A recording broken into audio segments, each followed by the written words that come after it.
From Pacifica, this is Democracy Now! We are coming together tonight as a family would to provide love and support to those who lost loved ones and those whose lives have been scarred forever by this tragedy. Thousands gather in Aurora, Colorado for a vigil following Friday's mass shooting at a screening of Batman that left 12 people dead, 58 injured. President Obama spoke in Aurora Sunday, but declined to endorse calls for any form of new gun control. I hope that over the next several days, next several weeks, and next several months, we all reflect on how we can do something about some of the senseless violence that ends up marring this country, but also reflect on all the wonderful people who make this the greatest country on earth. The alleged shooter ordered more than 6,000 rounds of bullets online. We'll speak to an eyewitness to Friday's shooting and host a roundtable with Congressmember Carolyn McCarthy. She ran for office to push for gun control after her husband was killed and son seriously injured in the 1993 Long Island Railroad massacre that killed 6. Colin Goddard, who was shot 4 times during the 2007 Virginia Tech massacre that killed 32. And Bud Welch, whose 23-year-old daughter Julie was killed in the 1995 bombing of the Oklahoma City Federal Building that killed 168. All that and more coming up.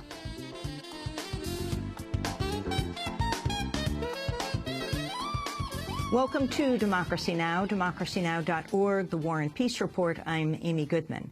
Thousands gathered in Aurora, Colorado Sunday at a public vigil for the victims of the shooting rampage at a local movie theater. The toll stands at 12 dead, 58 wounded, 9 of them critically. After meeting with grieving families, President Obama said he'd brought a message of support on behalf of the country. I confessed to them that words are always inadequate in these kinds of situations, but that my main task was to serve as a representative of the entire country and let them know that we are thinking about them at this moment and will continue to think about them each and every day, and that the awareness that not only all of America but much of the world is thinking about them might serve as some comfort. After 2 days of attempts, bomb squads were able to defuse the array of explosives left behind in the apartment of shooting suspect James Holmes. Police believe Holmes meticulously planned his rampage, spending thousands of dollars on weapons and ammunition that arrived in some 90 packages over the course of several months. Holmes' online purchases, done with a few keystrokes, included 3,000 rounds of handgun ammunition, 3,000 rounds for an assault rifle, and 350 shells for a 12-gauge shotgun. When police disabled his booby-trapped apartment, they found 30 improvised hand grenades and several containers filled with gunpowder and gasoline. At least 6 other firearms were also retrieved. According to witnesses, a higher death toll may have been avoided because Holmes' weapon jammed as he fired on the fleeing crowd. In the aftermath of the tragedy, the Obama administration's already ruled out a push to change the nation's gun control laws. On Sunday, White House Press Secretary Jay Carney told reporters, quote, "The president's view is we can take steps to keep guns out of the hands of people who should not have them under existing law." Holmes is currently being held in solitary confinement at an Aurora jail ahead of his first court appearance today. We'll host a roundtable on the Aurora shootings and past mass killings after headlines. Police in the California city of Anaheim are facing allegations of murder and brutality after fatally shooting 2 Latino men over the weekend and firing rubber bullets at crowds of protesters. On Saturday, Anaheim officers shot and killed 24-year-old Manuel Diaz after he reportedly ran away from a group of officers who confronted him in an alleyway. Diaz was unarmed. One witness reported Diaz had his back to the officers when he was shot in the buttocks. Police then allegedly fired another bullet through his head as he fell to the ground. 2 of Diaz's sisters demanded justice for their slain brother. And once they even shot him in the leg and he went down, the cop continued and shot him in the head. Like, what is that about? My brother did not have a weapon on him at all. And these cops need to know what they've done to us, to our family, especially my mom. and we're going to speak for him, and we're going to bring this to justice. Hours after Diaz's death, a chaotic scene broke out when police fired rubber bullets and tear gas at a crowd of local residents protesting the shooting. A number of people were wounded, including several children. Video was taken of a police dog rushing a man trying to protect his infant child. More than 24 hours after Diaz's death, police shot dead another Latino resident in Anaheim, Joel Acevedo. Police say Acevedo was suspected in a car robbery. The circumstances around his death remain unconfirmed. Dozens of people have been killed in a spate of attacks across Iraq earlier today. At least 93 people are dead, along with 140 wounded from 19 separate bombings and shootings. At least 15 soldiers were killed when assailants struck a military base in the province of Saladin. It was the deadliest day of violence in Iraq this year. The Syrian government's claiming to have retaken a district of the capital, Damascus, after a week of clashes with rebel fighters. Witnesses reported seeing the execution of several people as Syrian troops conducted house-to-house searches. The violence came days after the rebels dealt a major blow to the Assad regime with the killing of 4 top officials in a suicide attack. At a meeting in Qatar, Arab League foreign ministers approved a call urging the resignation of Syrian President Bashar al-Assad and offering him safe passage out of Syria. In Afghanistan, 3 U.S. military contractors were killed Saturday when a man dressed in an Afghan army uniform opened fire at a training camp in the province of Herat. It was the latest in a series of deadly shootings by apparent members of the Afghan forces against foreigners with the U.S.-led NATO occupation. Tens of thousands gathered at memorials in Norway Sunday to mark the first anniversary of the bombing and shooting rampage that left 77 people dead.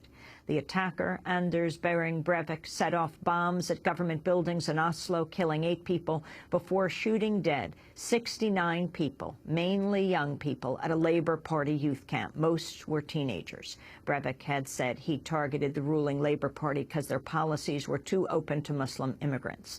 The head of the Labour Party's youth wing, Eskil Petersen, said mourners had done their best to honor the victims. So to come together to mark that it's been a year that has gone by is a special experience, but an important experience. And I think we did the best of it. We were together, which is important. We had the possibility to show your emotions, your feelings about what happened, and at the same time we had the message that we have to continue living our lives. Arguments in Anders Behring Breivik's trial came to a close last month, and a verdict is expected in late August. A major international conference on global AIDS policy opened in Washington, D.C. Sunday, the first time the event has been held on U.S. soil in 2 decades. Hundreds of people marked the conference's first day with a rally on the National Mall calling for cheaper antiretroviral drugs and greater international aid. At the conference's opening panel, Democratic Congressmember Barbara Lee of California called for a new push to help AIDS patients worldwide. I think we must redouble our efforts, redouble our commitment to PEPFAR, to the Global Fund, to our domestic national HIV/AIDS strategy and plan, which I believe President Obama has so boldly put forward. That is the right thing to do. But it's been a bit quiet in this country, and we need to make some noise. We need to put eradicating HIV and AIDS at the front burner of our political agenda, both here and abroad. The conference has drawn controversy from AIDS activists because of U.S. restrictions banning sex workers and drug users. The Obama administration's lifted a 20-year-old ban that prevented people infected with HIV from entering the country, but sex workers and drug users require a special waiver. At a satellite session with sex workers from other countries, Miriam Edwards of the Guyana sex workers called for broader acceptance of the sex trade. We are a part of the general population. We need people to accept sex workers as the general population and stop segregating them as different. Sex workers are human beings and they must be accepted. If not, we will never get to zero on HIV. Sex workers and their allies have protested their exclusion by holding a separate conference, the Sex Worker Freedom Festival in Calcutta, India.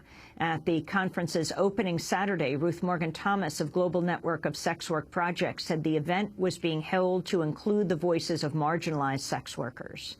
The Sex Worker Freedom Festival, we've organised this because of the US travel restrictions that prevent sex workers from all over the world going to the Washington AIDS Conference to participate, as we have done since 1988 when the conferences started.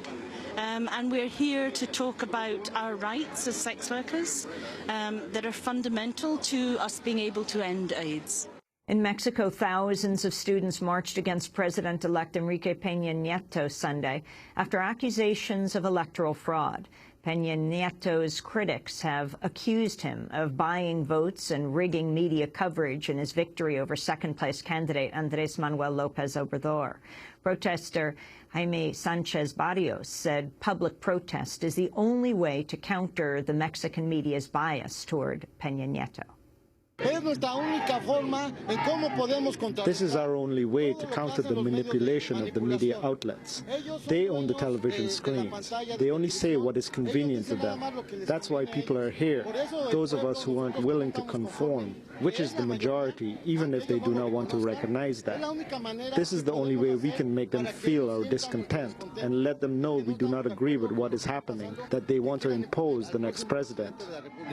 Penn State has removed a now infamous bronze statue of the late head coach Joe Paterno following a scathing report that found him and other school officials covered up child molestation. A recent investigation found Paterno and 3 others hid the sexual molestation allegations against assistant coach Jerry Sandusky 14 years before they finally came to light. On Sunday, work crews removed a bronze statue of Paterno outside the school's football stadium. In a statement, Penn State said, quote, "Were it to remain, the statue will be a recurring wound to the multitude of individuals across the nation and beyond who've been the victims of child abuse." And Alexander Cockburn, the longtime journalist, columnist, and publisher of the progressive website of news and analysis Counterpunch, has died at the age of 71. Alex Cockburn was a prolific writer who authored columns over the years for The Village Voice, The Wall Street Journal, and The Nation magazine. In a 2007 interview with C-SPAN, Cockburn said he believes liberal U.S. media pundits who backed the U.S. invasion of Iraq should go to Baghdad to hear from the war's victims. From 2003 to 2007, this country's gone, and people's lives irretrievably, I mean millions of lives destroyed. It would have been better if they'd not gone in. So I had said I'd like these people to be in Baghdad, you know, having to answer a few very serious questions from these poor women and family people constantly searching for, you know, their wrong. So I think I say at the end of that piece, it was the people accused of being the hard left or the left, and also the libertarians. We should not forget the libertarians, people like on antiwar.com, you know, who were against the war clearly and said this is a terrible idea. Alexander Cockburn, dead at the age of 71. To see our interviews with him, you can go to our website at democracynow.org. And those are some of the headlines. This is Democracy Now!, democracynow.org, The War and Peace Report.